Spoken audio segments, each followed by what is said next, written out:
I felt strongly throughout the first half we misinterpreted what was needed from the game. We played a lot of short passes at the back close to our goal and put ourselves under a lot of pressure against a team who we identified as being really aggressive and would apply high pressure. So we conceded a record number of turnovers close to our own goal for us this season since we've been together. And by nature they were so close to our goal that you saw Aaron Connolly go through and score, but it was pretty high risk stuff from us in an area where we didn't need to be. And we just didn't interpret correctly how to get the ball forward quicker and play longer passes against a team who were applying such high pressure. So it's great when you win. So listen, would we want to concede 3? No, but listen, we've made it entertaining and we got over the line.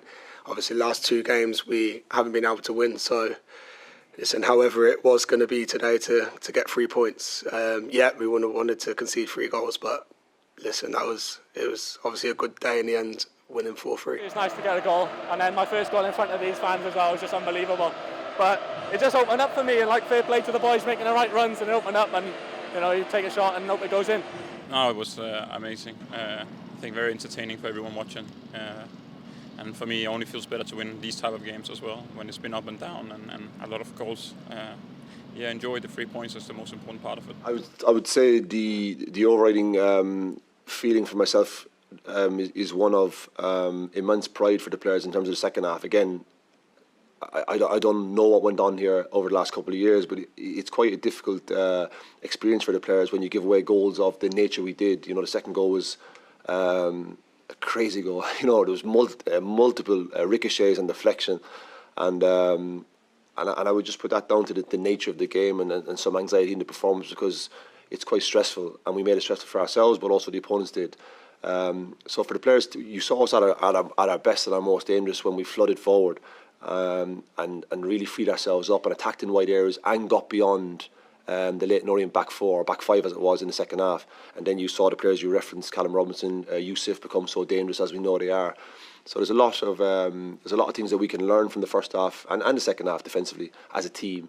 But also I would take a lot of positives from how we attacked from certain stages of the first half, but strongly throughout the second half. Just like sometimes football can be a bit complicated, and like the way we played, they done really well when there was pressing, and sometimes it's just going back to being a bit more basic. So just hitting in behind a bit more. We had obviously the pace of Eyes and Chrissy, and Joel's a willing runner, and Rubes can run.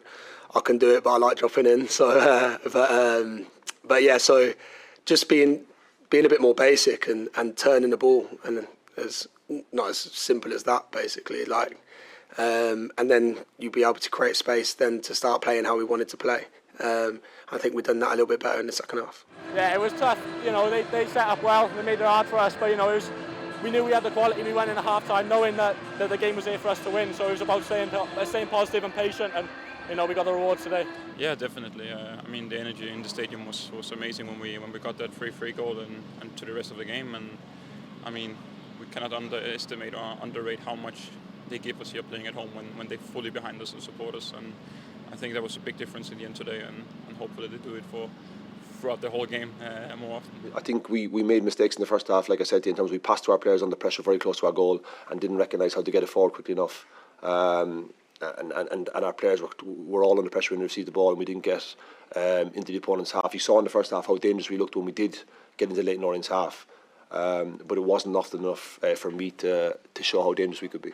Yeah, we just had a tricky 10-15 minutes, I think, from the start of the second half, and the younger lads I was chatting to Dill in there, but the lads will learn a lot from these moments throughout the season. And obviously we want to play everywhere, and that's what we want to do. But when we was having a little sticky patch basically, and then they just 2 goals sort of not out of nothing because they was putting pressure, but one was obviously a great goal, but we know we could do better with that, and I think we tried to play out and we lost it, and then he's whipped it in the top corner. So as I said, throughout the season with the young group we've got, we'll learn a lot as the season goes on.